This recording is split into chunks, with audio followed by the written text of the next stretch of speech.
नमस्कार मित्रांनो, मनस्पर्शीच्या एका नव्या कोऱ्या एपिसोडमध्ये पुन्हा एकदा तुमचं स्वागत करते.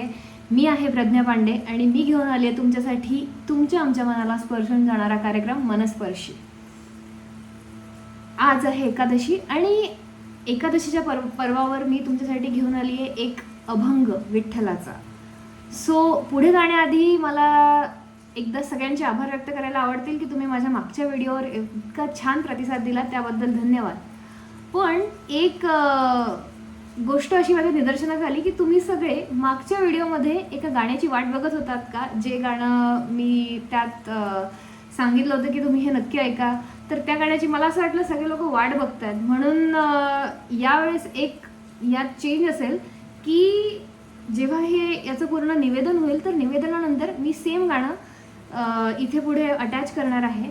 तर माझी अशी इच्छा आहे की तुम्ही शेवटपर्यंत नक्की ऐका एपिसोड, सो दॅट तुम्हाला नवीन लिंकवर जाऊन ते गाणं ऐकण्याची गरज नाही पडणार. आपण इथेच कव्हर करूयात.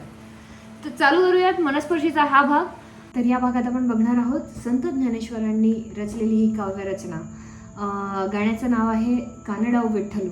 आणि या गाण्यांचे लिरिक्स जर तुम्ही बघाल तर जी त्यांची रचना दिलेली आहे त्यांनी अतिशय सुंदर अशा पद्धतीने त्यांनी मांडलेली आहे की काही गोष्टी आपल्या अशा असतात देवाप्रती किंवा गुरूंप्रती, ज्या आपण भरपूर वेळा जसं वाटतंय तसं आपण नाही सांगू शकत. आपल्याला काय वाटतंय ही भावना आपण व्यक्त नाही करू शकत.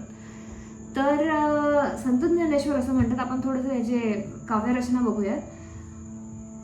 संत ज्ञानेश्वर असं म्हणतात की शब्दे विन संवादू दुजे विन अनुवादू हे तव कैसे निगमे.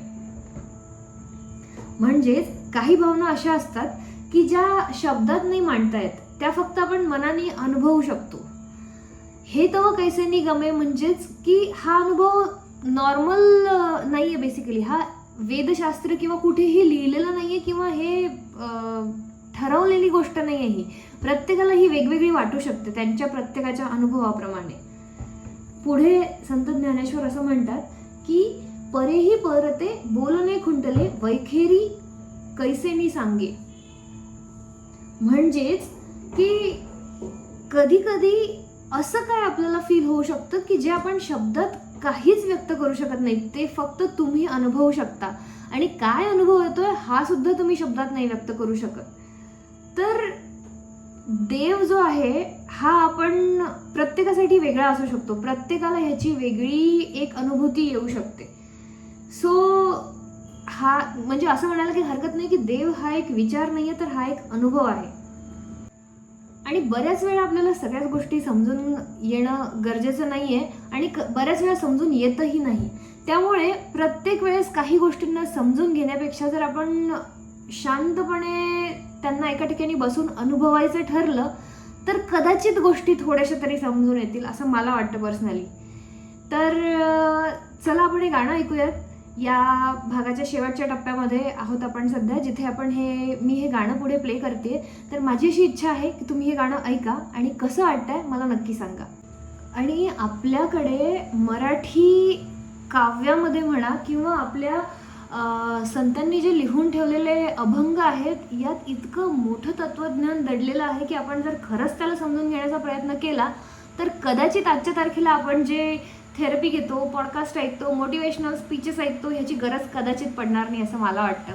सो नक्की ऐकत राहा. पुढच्या भागात आपण भेटूयात एका नवीन गाण्यासह. पांडुरंग कांती दिव्य तेज झळकती रत्नकिळ फाकती प्रभा. पांडुरंग कांती दिव्य तेज झळकती रत्नकिळ फाकती